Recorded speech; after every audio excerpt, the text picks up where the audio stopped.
So this fine tunnel you're looking at right now is the Greenwich Foot Tunnel. It goes underneath the River Thames.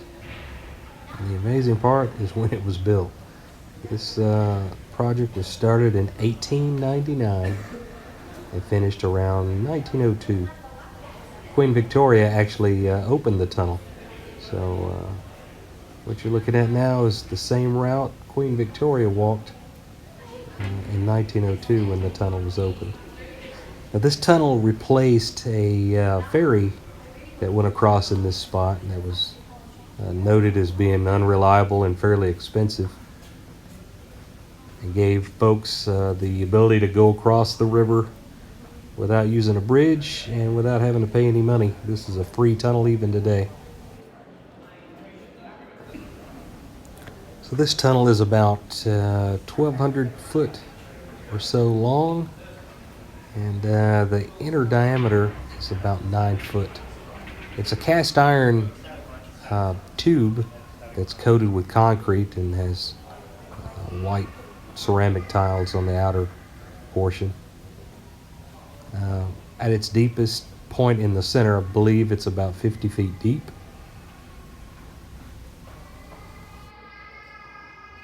It's because of the depth that even on the hot summer days, it's nice and cool down here.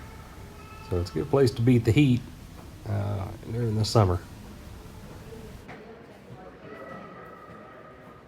The south entrance to the tunnel is located near the Greenwich Town Center, and it's real easy to spot because it's right beside the Cutty Sark, which is a tea clipper ship that is on display.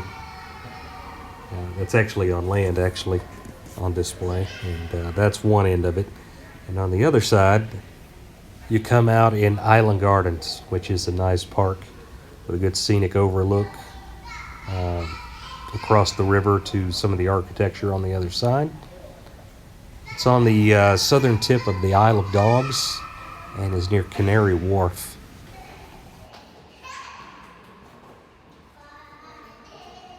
The entrance on the north or the south side of the river has a very similar appearance.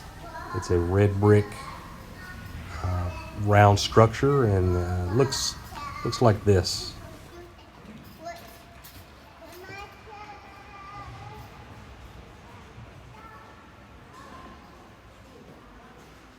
Now as we approach the exit here, we're going to go out the north entrance, and you'll see the diameter decrease substantially here. And this is steel construction rather than iron, and there's no concrete and tile over it.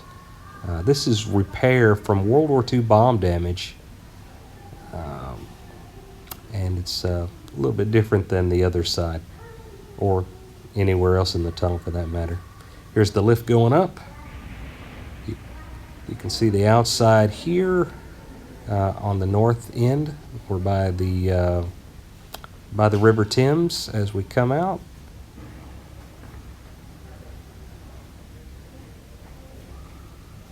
And across the water, you get a good look at a Christopher Wren building there in the front. The opening in the center was done so it didn't obstruct the view of the Queen's house, which is the last remaining portion of the palace that used to stand there. And if you look, you can see the mast of the Cutty Sark there in the distance.